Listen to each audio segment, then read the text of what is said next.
नमस्कार, कार्यक्रम नजरिया में आपका स्वागत है। मैं हूं साक्षी सभरवाल। आज फिर से हाजिर हूं मैं एक और नए विषय के साथ।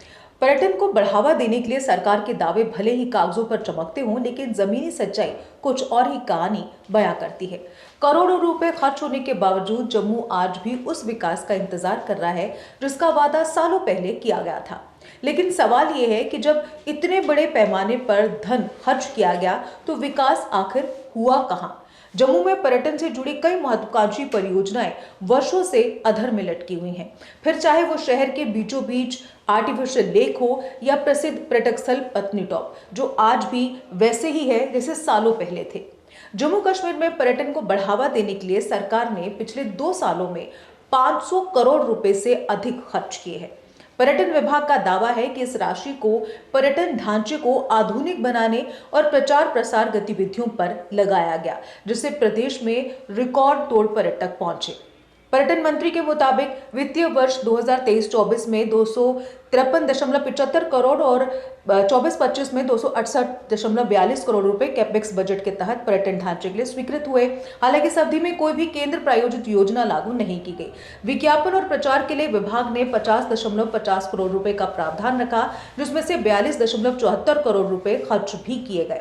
ये जानकर आप जरूर हैरान हुए होंगे। खैर, सरकार का दावा है कि इन प्रचार अभियानों का असर ये हुआ कि गुरेज, बंगस, दूधपथरी, एथम और बसोली जैसे ऑफ बीट डेस्टिनेशंस लोकप्रिय हुए। लेकिन क्या बाकी डेस्टिनेशंस की जरूरत नहीं है? साथ ही प्रदेश अब फिल्म शूटिंग का नया केंद्र बनता जा रहा है। लियो और दुनकी जैसी बड़ी फिल्मों की शूटिंग यहां हुई है, ये दावा सरकार का है। इतनी सी सफलता से सरकार खुद की पीठ थपथपाती हुई बेहद उत्साहित है। लेकिन सवाल यह है कि जब इतने बड़े पैमाने पर पैसा खर्च किया गया तो विकास आखिर हुआ कहां? जम्मू में पर्यटन से जुड़ी कई परियोजनाएं सालों से अधर में लटकी हुई हैं। जैसे मैंने पहले भी आपको बताया कि जम्मू की बहुप्रतीक्षित आर्टिफिशियल लेक आज भी तैयार नहीं हो पाई है, जबकि इस प्रोजेक्ट को शहर के पर्यटन आकर्षण का मुख्य केंद्र बनाने की बात तब कही गई थी जब इसकी शुरुआत हुई थी। बात करें अगर हम सबकी पसंदीदा डेस्टिनेशन पत्नी टॉप की, तो सबसे बड़ी विडंबना पत्नी टॉप डेवलपमेंट अथॉरिटी यानी पीडीए की स्थिति है। यहाँ विकास कार्य सालों से ठप पड़े हैं क्योंकि मास्टर प्लान वर्ष 2000 से अब तक संशोधित ही नहीं हुआ, यानी पूरे 25 साल से पुरानी योजना पर काम चल रहा है। सवाल उठता है कि अब 2025 में नई निर्माण योजनाएं बन रही हैं तो 2000 के मास्टर प्लान के बायलॉज अब भी कैसे लागू हो सकते हैं? ये डेवलपमेंट एक्ट 1970 का खुला उल्लंघन नहीं तो और क्या है? सूत्रों के मुताबिक पीडीए ने मास्टर प्लान संशोधन पर ही 10 लाख रुपए से अधिक खर्च कर दिए, लेकिन ये प्रक्रिया अभी तक पूरी नहीं हुई है। नतीजा यह है कि जिन क्षेत्रों को 2011 के एसआरओ में जोड़ा गया था उनमें अवैध निर्माण को बढ़ावा मिला है।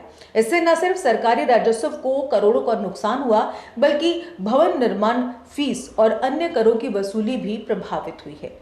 कुल मिलाकर जम्मू में पर्यटन के नाम पर करोड़ों रुपए खर्च तो हो रहे हैं, जैसा कि सरकार बयान कर रही है, पर जमीन पर विकास बिल्कुल जीरो है। घाटी में नई मंजिलें और प्रचार के दावे तो किए जा रहे हैं, मगर जम्मू जैसे पुराने पर्यटन केंद्र अब भी अपने विकास के इंतजार में है।